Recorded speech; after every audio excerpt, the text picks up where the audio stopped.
Assalamualaikum warahmatullahi wabarakatuh. Pertama-tama perkenalkan, saya Faisal Nurdin, mahasiswa program Magister Teknik Sipil Universitas Sangga Buana. Di sini saya akan memaparkan hasil dari reflektif review dari mata kuliah pengembangan prasarana wilayah dan kota dengan dosen pengampu Ibu Andini Radisya Pratiwi. Sebagai pendahuluan, pembangunan wilayah dan kota tidak dapat dilepaskan dari ketersediaan prasarana yang memadai. Prasarana wilayah dan kota mencakup berbagai elemen fisik seperti jaringan jalan, sistem drainase, sanitasi, transportasi, listrik, air bersih, serta fasilitas umum lainnya yang menjadi fondasi utama dalam mendukung aktivitas sosial, ekonomi, dan lingkungan masyarakat. Tanpa adanya prasarana yang baik, pertumbuhan wilayah dan kota akan berjalan lambat, bahkan dapat menyebabkan ketimpangan pembangunan antar wilayah. Terdapat kemajuan pembangunan dan kendala di setiap era kepemimpinan Indonesia. Pada masa awal kemerdekaan, pembangunan infrastruktur masih sangat terbatas karena dalam keadaan memperjuangkan dan mempertahankan kemerdekaan. Di tengah kondisi ekonomi dan politik yang serba terbatas dari aspek anggaran maupun sumber daya, perkembangan infrastruktur hanya memanfaatkan warisan dari kolonial Belanda berupa prasarana kereta api, pelabuhan, dan jalan utama. Memasuki era Orde Lama, perkembangan infrastruktur tidak banyak mengalami peningkatan, dikarenakan keterbatasan beberapa sumber daya dan hanya fokus dengan pembangunan nasionalisme seperti pembangunan Monas, stasiun GBK, dan beberapa bendungan irigasi. Pada era Orde Baru, di bawah kepemimpinan Presiden Soeharto, pembangunan infrastruktur berkembang pesat untuk mendukung modernisasi ekonomi dan industrialisasi dengan dibangunnya jalan tol pertama di Indonesia, yaitu Jalan Tol Jagorawi, serta Bandara Soekarno-Hatta, PLTA Cirata, dan PLTA Saguling. Namun pembangunan hanya berpusat di Pulau Jawa, sehingga terdapat ketimpangan pembangunan antar daerah. Memasuki era reformasi hingga sekarang, pembangunan dimulai dari penguatan ekonomi pasca krisis moneter yang terjadi pada tahun 1998. Pembentukan otonomi daerah baru, perkembangan prasarana, dan pemerataan pembangunan meningkat pesat di awal tahun 2004 dengan dibangunnya MRT, Tol Trans Jawa, Tol Trans Sumatera, Jalan Trans Papua, Bandara Kuala Namu, PLTA dengan kapasitas 35.000 MW, KCIC Jakarta Bandung, hingga pembangunan IKN di Pulau Kalimantan. Pembangunan pengembangan wilayah sangat penting untuk mendorong pertumbuhan dan pemerataan, tetapi kesenjangan saat ini masih cukup tinggi, utamanya antara Jawa dan luar Jawa, serta antara wilayah barat dan wilayah timur. Untuk itu, pemerintah mengeluarkan kebijakan-kebijakan yang tertuang di Perpres Nomor 48 Tahun 2014 tentang Master Plan Percepatan dan Perluasan Pembangunan Ekonomi Indonesia 2011 sampai 2025, Undang-Undang Nomor 26 Tahun 2007 tentang Penataan Ruang, Undang-Undang Nomor 23 Tahun 2014 tentang Pemerintahan Daerah, serta Peraturan Presiden Nomor 13 Tahun 2017 tentang RT/RW. Di tengah pesatnya perkembangan infrastruktur yang merata, sangat penting untuk mendukung konektivitas antar wilayah, meningkatkan efisiensi logistik, menarik investasi, dan meningkatkan kualitas hidup masyarakat. Pemerintah Indonesia telah menempatkan pembangunan infrastruktur sebagai prioritas utama dalam beberapa tahun terakhir, dengan meluncurkan berbagai proyek strategis di berbagai daerah, seperti proyek transportasi, energi, telekomunikasi, dan air bersih. Namun percepatan pembangunan infrastruktur di Indonesia seringkali terkendala oleh berbagai isu dan tantangan seperti pendanaan dan kesiapan infrastruktur pembangunan IKN, tumpang tindih kepemilikan lahan, dan mafia tanah pada pembebasan lahan pada proyek tol Trans Sumatera, pertumbuhan kendaraan yang melebihi kapasitas jalan yang mengakibatkan kemacetan di berbagai kota-kota besar. Selanjutnya, saya akan mereview topik kedua. Infrastruktur mempunyai peran yang sangat penting, baik dari segi ekonomi, sosial, fisik, maupun lingkungan.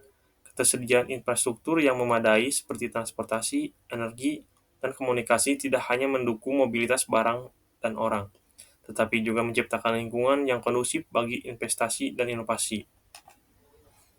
Pembahasan dari topik ini adalah pentingnya pembagian kewenangan antar tingkatan pemerintahan untuk memastikan pembangunan berjalan efektif dan sesuai dengan kebutuhan lokal. Namun, tantangan seperti ketidaksinkronan program, keterbatasan SDM, dan anggaran menjadi hambatan serius. Kesenjangan infrastruktur antara wilayah seperti Jawa Bali yang lebih maju dibandingkan kawasan timur Indonesia menunjukkan bahwa pembangunan belum merata. Ini menjadi pengingat bahwa pemerataan infrastruktur harus menjadi prioritas nasional jika ingin mengurangi ketimpangan ekonomi. Ini menjadi pengingat bahwa pemerataan infrastruktur harus menjadi prioritas nasional jika ingin mengurangi ketimpangan ekonomi.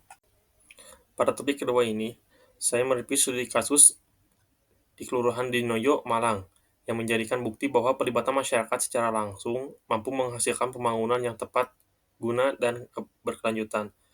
Partisipasi aktif masyarakat bukan hanya menyelesaikan secara fisik, tetapi juga memperkuat kesadaran sosial dan tanggung jawab kolektif. Dari sisi keberlanjutan, tantangan besar muncul dari dampak lingkungan sektor konstruksi, yang menghasilkan limbah besar dan konsumsi sumber daya alam yang tinggi. Konsep sustainable construction dan green building menjadi semakin penting untuk diterapkan ke depan. Secara keseluruhan, pembangunan infrastruktur yang berhasil tidak hanya diukur dari fisiknya, tetapi dari beberapa andil, inklusif, dan berkelanjutan proses serta dampaknya terhadap masyarakat dan lingkungan. Pada topik ketiga, saya akan mereview sistem drainase, yang merupakan suatu jaringan infrastruktur yang dirancang dengan tujuan mengatur dan mengendalikan aliran air dalam suatu lingkungan, terutama dalam konteks perkotaan. Sistem drainase wilayah dan kota awalnya tampak teknis dan spesifik, tetapi setelah mendalami materi ini, isu drainase ternyata sangat erat kaitannya dengan pembangunan berkelanjutan, tata ruang, hingga kualitas hidup masyarakat. Berbagai permasalahan di kota-kota besar seperti banjir, genangan air, dan pencemaran air ternyata bisa ditelusuri ke akar persoalan dalam pengelolaan sistem drainase.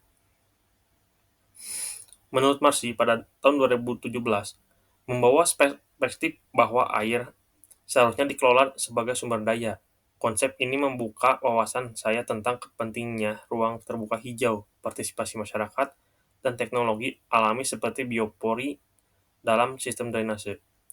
Artinya, perencanaan drainase harus melibatkan banyak sektor dan pemangku kepentingan yang selama ini sering luput dari perhatian publik maupun pembuat kebijakan. Berdasarkan pembagian wewenang pengelolaan dan fungsi pelayanan, sistem drainase perkotaan dibagi menjadi beberapa macam, seperti sistem drainase lokal atau minor urban drainage, sistem drainase utama atau major urban drainage, dan sistem pengendalian banjir atau flood control. Pada topik ketiga, saya mereview studi kasus di Kecamatan Tegal Barat yang terletak di dataran rendah Kota Tegal. Secara geografis, memiliki potensi alami untuk mengalirkan air secara gravitasi. Namun, kenyataannya, di wilayah tersebut justru sering dilanda banjir dan genangan. Penelitian deskriptif mengungkapkan bahwa penyebab utama banjir adalah kecilnya kapasitas saluran drainase, minimnya drain inlet, serta pendangkalan akibat kurangnya pemeliharaan. Permasalahan ini tidak hanya teknis, tetapi juga menyangkut lemahnya tata kelola dan kesadaran lingkungan. Refleksi dari kasus ini menekankan pentingnya integrasi antara perencanaan, infrastruktur, pemeliharaan rutin, dan partisipasi masyarakat agar sistem drainase benar-benar fungsional dan adaptif. Pada topik ini, saya akan meliput tentang air bersih. Air bersih adalah air yang memenuhi standar kualitas tertentu dan memiliki syarat tidak berwarna, tidak berbau, bebas dari mikroorganisme patogen, maupun zat kimia beracun serta tidak memiliki rasa yang mencurigakan, sehingga aman untuk digunakan keperluan sehari-hari. Dalam pembelajaran topik ini, kita membahas proses serta pencegahan erosi dan sedimentasi, di mana erosi merupakan proses terlempasnya butiran tanah dari induknya di suatu tempat dan terangkutnya material tersebut secara alami, diikuti dengan pengendapan material yang terangkut di tempat lain. Sementara itu, sedimentasi merupakan proses penghancuran, pengikisan, dan pengendapan material pada suatu tempat melalui media air laut, air tawar, angin, dan es. Ada beberapa metode pencegahan erosi dan sedimentasi. Yang pertama, metode vegetatif. di mana menggunakan tanaman atau tumbuhan dan sisa-sisanya untuk mengurangi daya rusak hujan yang jatuh, mengurangi jumlah dan daya rusak aliran permukaan dan erosi. Yang kedua, metode mekanik. Perlakuan fisik mekanis yang diberikan terhadap tanah dan pembuatan bangunan untuk mengurangi aliran permukaan erosi dan meningkatkan kemampuan penggunaan tanah. Lalu yang ketiga ada metode kimia. Penggunaan preparat kimia sistensis atau alami dalam pembentukan struktur tanah, yaitu mengikat butir-butir primer tanah menjadi agregat. Kesan-kesan selama mempelajari mata kuliah pengembangan perencanaan wilayah dan kota. Dalam mata kuliah ini, mahasiswa mendapat pengetahuan yang sangat luas bagaimana infrastruktur berkembang dari masa ke masa dan berperan penting dalam membangun pertumbuhan ekonomi suatu wilayah, sehingga mendorong kesejahteraan masyarakat. Selama proses perkuliahan, mahasiswa dituntut untuk berpikir lebih luas dan modern untuk selalu terbuka tentang kemajuan infrastruktur yang berkembang berdampingan dengan kelestarian lingkungan sekitar. Perkuliahan ini mengharuskan setiap mahasiswa mencari solusi untuk setiap kejadian kritis yang terjadi di berbagai daerah dengan mempelajari studi-studi kasus yang ada. Maksud dan tujuan perkuliahan ini diharapkan semua mahasiswa dapat menjadi pelopor pembangunan perkembangan infrastruktur modern tanpa merusak lingkungan dan menjaga keseimbangan ekosistem bumi sehingga menciptakan kehidupan berkelanjutan. Sekian review topik-topik dan kesan dari saya.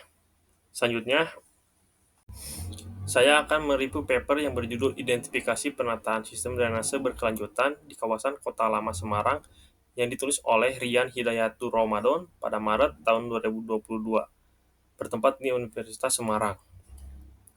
Latar belakang dari paper tersebut, di mana sistem drainase merupakan salah satu komponen utama dalam infrastruktur yang berperan dalam mengatur dan mengelola kelebihan air, baik dari hujan, limpasan permukaan, maupun air limbah, agar tidak menimbulkan genangan maupun banjir.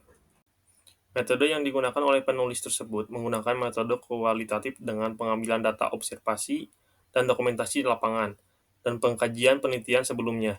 Selanjutnya dianalisis dengan metode analisis deskriptif dengan tujuan menggambarkan secara langsung keadaan wilayah penelitian melalui analisis dari data-data yang telah dikumpulkan. Pembahasan dari paper ini membahas kawasan Kota Lama di Semarang. Sebagian besar memiliki sistem drainase dengan jenis drainase tertutup dan terdapat beberapa tempat yang drainasenya belum berfungsi sesuai dengan kegunaan. Ada beberapa faktor penyebab terjadinya permasalahan tersebut, antara lain meningkatnya pembangunan lahan terbangun, maka meningkat juga pembangunan drainase tertutup di kawasan tersebut. Meningkatnya populasi sampah yang diakibatkan banyaknya wisatawan, juga mengakibatkan saluran drainase terganggu oleh tumpukan sampah tersebut.